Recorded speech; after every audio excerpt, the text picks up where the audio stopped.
Dr. Wong, Dr. Keogh, Mrs. Nowogrodzki, Ms. Curran, members of the Board of Education, family and friends of the graduates, ladies and gentlemen of the Wellesley High School class of 2012. For the privilege of speaking to you this afternoon, I'm honored and grateful. Thank you. So here we are, commencement, life's great forward-looking ceremony. And don't say, what about weddings? Weddings are one-sided and insufficiently effective. Weddings are bride-centric pageantry. Other than conceding to a list of unreasonable demands, the groom just stands there. No stately, hey everybody look at me procession, no being given away, no identity-changing pronouncement. And can you imagine a television show dedicated to watching guys try on tuxedos? Their fathers sitting there misty-eyed with joy and disbelief. Their brothers lurking in the corner, muttering with envy. Left to men, weddings would be, after limits testing procrastination, spontaneous, almost inadvertent, during halftime, on the way to the refrigerator. And then there's the frequency of failure. Statistics tell us half of you will get divorced. A winning percentage like that will get you last place in the American League East. The Baltimore Orioles do better than weddings. But this ceremony, commencement, a commencement works every time.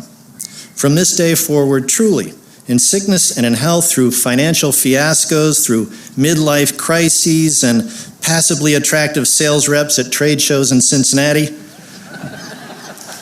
Parents get that. Through diminishing tolerance for annoyingness, through every difference, irreconcilable and otherwise, you will stay forever graduated from high school, you and your diploma as one till death do you part. No, commencement is life's great ceremonial beginning, with its own attendant and highly appropriate symbolism. Fitting, for example, for this auspicious rite of passage is where we find ourselves this afternoon, the venue. Normally I avoid cliches like the plague, wouldn't touch them with a 10-foot pole, but here we are on a literal level playing field. That matters, that says something. And your ceremonial costume, shapeless, uniform, one size fits all. Whether male or female, tall or short, scholar or slacker, spray-tanned prom queen or intergalactic Xbox assassin, each of you is dressed, you'll notice, exactly the same. And your diploma, but for your name, exactly the same. All of this is as it should be because none of you is special. You're not special. You're not exceptional. Contrary to what your U9 soccer trophy suggests, your glowing 7th grade report card, despite every assurance of a certain corpulent purple dinosaur, that nice Mr. Rogers and your batty Aunt Sylvia, no matter how often your maternal caped crusader has swooped in to save you, you are nothing special. Yes, you've been pampered, cosseted, doted upon, helmeted, bubble-wrapped. Yes, capable adults with other things to do have held you, kissed you, fed you, wiped your mouth, wiped your bottom, trained you, taught you, tutored you, coached you, listened to you, counseled you, encouraged you, consoled you, and encouraged you again. You've been nudged, cajoled, wheedled, and implored. You've been feted and fawned over and called sweetie pie. Yes, you have. And certainly we've been to your games, your plays, your recitals, your science fairs. Absolutely, smiles ignite when you walk into a room, and hundreds gasp with delight at your every tweet. Why, maybe you've even had your picture in the Townsman. And now you've conquered high school, and indisputably here we all have gathered for you, the pride and joy of this fine community, the first to emerge from that magnificent new building. But do not get the idea you're anything special, because you're not. The empirical evidence is everywhere, numbers even an English teacher can't ignore. Newton, Natick, I'm allowed to say Needham, yes? That has to be 2,000 high school graduates right there, give or take, and that's just the neighborhood ends. Across the country, no fewer than 3.2 million seniors are graduating about now from more than 37,000 high schools.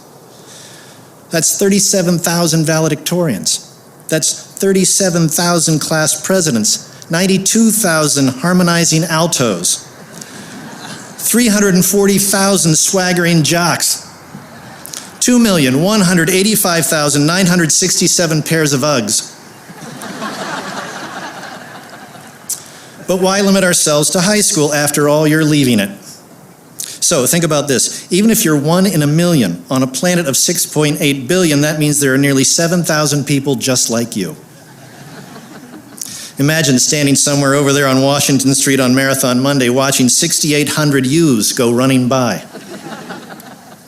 And consider for a moment the bigger picture. Your planet, I'll remind you, is not the center of its solar system. Your solar system is not the center of its galaxy.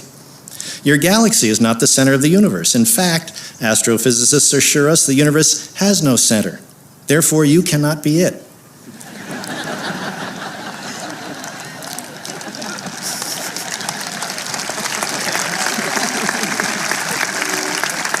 Neither can Donald Trump, which someone should tell him. Although the hair is quite a phenomenon. But Dave, you cry. Walt Whitman tells me I'm my own version of perfect. Epictetus tells me I have the spark of Zeus. And I don't disagree. So that makes 6.8 billion examples of perfection, 6.8 billion sparks of Zeus. You see, if everyone is special, then no one is. If everyone gets a trophy, trophies become meaningless. In our unspoken but not so subtle Darwinian competition with one another, which springs, I think, from our fear of our own insignificance, a subset of our dread of mortality, we have of late, we Americans, to our detriment, come to love accolades more than genuine achievement. We have come to see them as the point, and we're happy to compromise standards or ignore reality if we suspect that's the quickest way or only way to have something to put on the mantelpiece, something to pose with, crow about, something with which to leverage ourselves into a better spot on the social totem pole. No longer is it how you play the game, no longer is it even whether you win or lose, or learn, or grow, or enjoy yourself doing it. Now it's, so what does this get me? As a consequence, we cheapen worthy endeavors, and building a Guatemalan medical clinic becomes more about the application to Bowdoin than the well-being of Guatemalans. It's an epidemic, and in its way, not even dear old Wellesley High is immune. One of the best of the 37,000 nationwide Wellesley High School, where good is no longer good enough, where a B is the new C, and the mid-level curriculum is called advanced college placement. And I hope you caught me when I said one of the best. I said one of the best so we can feel better about ourselves, so we can bask in a little easy distinction, however vague and unverifiable, and count ourselves among the elite, whoever they might be, and enjoy a perceived leg up on the perceived competition. But the phrase defies logic. By definition, there can be only one best. You're it or you're not. If you've learned anything in your 4 years, I hope it's that education should be for, rather than material advantage, the exhilaration of learning. You've learned too, I hope, as Sophocles assured us, that wisdom is the chief element of happiness. Second is ice cream. Just an FYI. I also hope you've learned enough to recognize how little you know. How little you know now, at the moment. For today is just the beginning. It's where you go from here that matters. As you commence then, and before you scatter to the winds, I urge you to do whatever you do for no reason other than you love it and believe in its importance. Don't bother with work you don't believe in any more than you would a spouse you're not crazy about, lest you too find yourself on the wrong side of a Baltimore Orioles comparison. Resist the easy comforts of complacency, the specious glitter of materialism, the narcotic paralysis of self-satisfaction. Be worthy of your advantages, and read. Read all the time. Read as a matter of principle, as a matter of self-respect. Read as a nourishing staple of life. Develop and protect a moral sensibility and demonstrate the character to apply it. Dream big. Work hard. Think for yourself. Love everything you love, everyone you love with all your might. And do so, please, with a sense of urgency, for every tick of the clock subtracts from fewer and fewer, and as surely as there are commencements, there are cessations, and you'll be in no condition to enjoy the ceremony attendant to that eventuality, no matter how delightful the afternoon. The fulfilling life, the distinctive life, the relevant life, is an achievement, not something that will fall into your lap because you're a nice person or mommy ordered it from the caterer. You'll note the Founding Fathers took pains to secure your inalienable right to life, liberty, and the pursuit of happiness. Quite an active verb, pursuit. Which leaves, I should think, little time for lying around watching parrots roller skate on YouTube. The first President Roosevelt, the old Rough Rider, advocated the strenuous life. Mr. Thoreau wanted to drive life into a corner, to live deep and suck out all the marrow. The poet Mary Oliver tells us to row into the swirl and roil.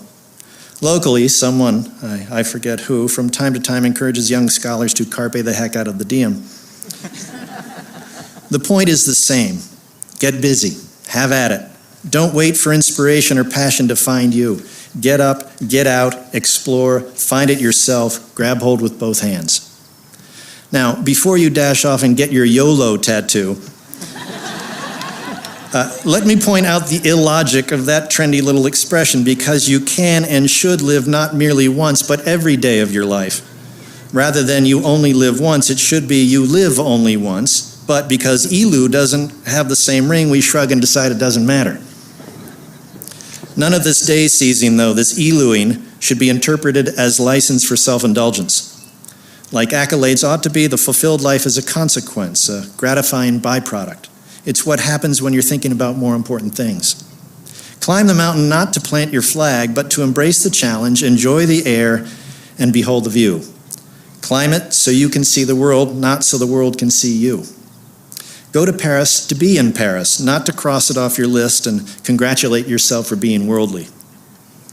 Exercise free will and creative independent thought, not for the satisfactions they will bring you, but for the good they will do others, the rest of the 6.8 billion, and those who will follow them. And then, you too will discover the great and curious truth of the human experience is that selflessness is the best thing you can do for yourself. The sweetest joys of life, then, come only with the recognition that you're not special. Because everyone is. Congratulations. Good luck. Make for yourselves, please, for your sake and for ours, extraordinary lives.